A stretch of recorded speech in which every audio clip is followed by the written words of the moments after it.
Latest updates ఎప్పటికప్పుడు పొందడానికి big TV WhatsApp channel follow అవ్వండి. లింక్ డిస్క్రిప్షన్ లో ఉంది. ఈ అనంత విశ్వంలో జీవ వైవిధ్య ఆనవాళ్ల కోసం మనిషి పడే ఆరాటం అంతా ఇంత కాదు. అణువు నుంచి అనంతం వరకు అన్వేషణ కొనసాగిస్తూనే ఉన్నాడు. ఈ అన్వేషణలో భాగంగా గెలాక్సీలు, నక్షత్రాలు, గ్రహాలు, ఉపగ్రహాలు ఇలా మనిషి అనునిత్యం అన్నింటినీ వేటాడుతూనే ఉన్నాడు. ఈ క్రమంలోనే అంతరిక్ష రంగంలో భారత్ కొత్త శిఖరాలను అధిరోహిస్తూ వస్తుంది.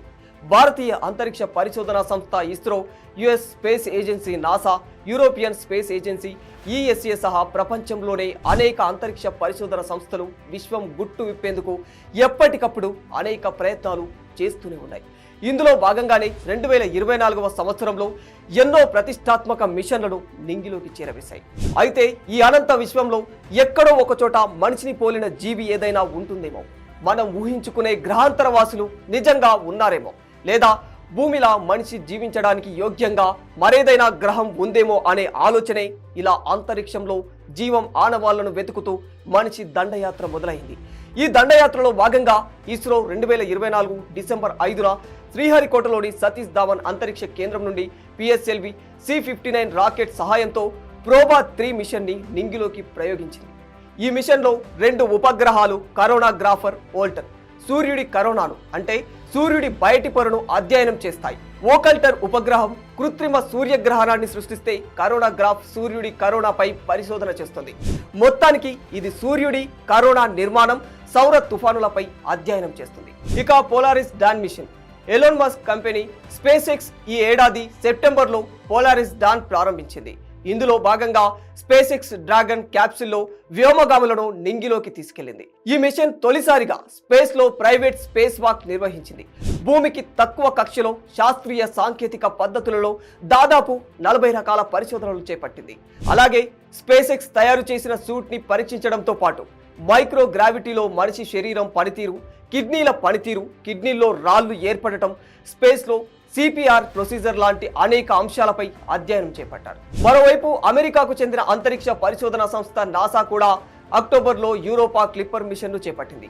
జూపిటర్ ఉపగ్రహమైన యూరోపాను అధ్యయనం చేయడమే ఈ మిషన్ ఉద్దేశం. ఈ మిషన్ 2030 నాటికి 1.8 బిలియన్ మైళ్లు ప్రయాణించి గురుగ్రహానికి చేరుకుంటుంది. ఈ ప్రయాణ సమయంలోనే ఈ వ్యోమ నౌకలో ఏర్పాటు చేసిన 9 సైన్స్ ఇన్స్ట్రుమెంట్స్ యూరోపా ఉపరితలం, వాతావరణం, ఐస్ క్రస్ట్, దాని కింద సముద్రానికి సంబంధించిన డేటాను సేకరిస్తాయి. అయితే జూపిటర్కి 95 ఉపగ్రహాలు ఉన్నాయి. యూరోపా 4వ అతిపెద్ద ఉపగ్రహం. దాని ఉపరితలంపై ఉప్పు నీటితో మంచు ఉందని, భూమిపై ఉన్న నీటి కంటే యూరోపాలో 2 రెట్లు ఎక్కువ నీరు ఉందని శాస్త్రవేత్తల అంచనా. ఇక్కడ జీవం కూడా ఉండవచ్చని అంటున్నారు. 2024 మేలో చైనా కూడా చాంగ్ E6 మిషన్ ప్రారంభించింది. ఈ మిషన్ ప్రధాన లక్ష్యం చంద్రుడిపై ఇంతవరకు ఎవరూ వెళ్ళలేని మారుమూల ప్రాంతాల నుంచి శాంపిల్స్ ను తీసుకువచ్చి వాటిపై పరిశోధనలు చేయడం. ఈ మిషన్ చంద్రుడి నిర్మాణం, దాని ఉపరితలం, దాని పరిమాణం గురించి కొత్త సమాచారాన్ని అందించాయి. జూన్ 2న చంద్రుడి సౌత్ పోల్ ఐట్కిన్ ప్రాంతంలో దిగిన ల్యాండర్ రోబోటిక్ హ్యాండ్ సహాయంతో జాబిల్లిపై మట్టి నమూనాలను సేకరించి తిరిగి భూమికి తీసుకువచ్చింది. అయితే ఈ శాంపిల్స్ ఆధారంగా చంద్రుడిపై 2.5 మిలియన్ సంవత్సరాల కిందట అగ్నిపర్వతాలు ఉండేవని శాస్త్రవేత్తలు చెబుతున్నారు. ఇక టియాన్లాంగ్ 3 మిషన్, దీనిని చైనాకు చెందిన స్పేస్ పయనీర్ మే 2024లో ప్రయోగించింది. ఇది చైనాకు ప్రైవేటు రాకెట్.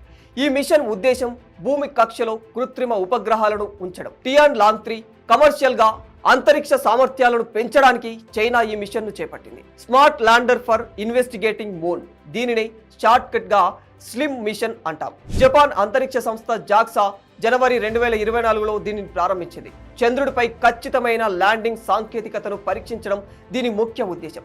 మిషన్లో చంద్రుడిపై ల్యాండింగ్తో అమెరికా, రష్యా, చైనా, భారత్ల తర్వాత చంద్రుడి మీద సేఫ్ గా ల్యాండింగ్ చేసిన 5వ దేశంగా జపాన్ రికార్డుకెక్కింది. పెరోగ్రైన్ 1 మిషన్, ఈ మిషన్ ను ఆస్ట్రోబోటిక్ కంపెనీ జనవరి 2024లో ప్రారంభించింది. ఇది NASA commercial lunar payload services ప్రోగ్రాంలో చేర్చారు.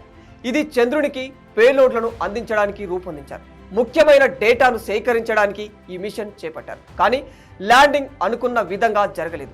ఏదేమైనా 2024వ సంవత్సరం అంతరిక్ష రంగానికి చాలా ప్రత్యేకమని చెప్పుకోవచ్చు. ఎందుకంటే ఈ 2024వ సంవత్సరంలో అంతరిక్ష సంస్థలు నింగిలోకి ప్రయోగించిన మిషన్లు అంతరిక్ష పరిశోధనల్లో అంచెలంచెలుగా ప్రతిష్టాత్మక పురోగతిని అందించాయి. For more videos like this, subscribe Big TV channel.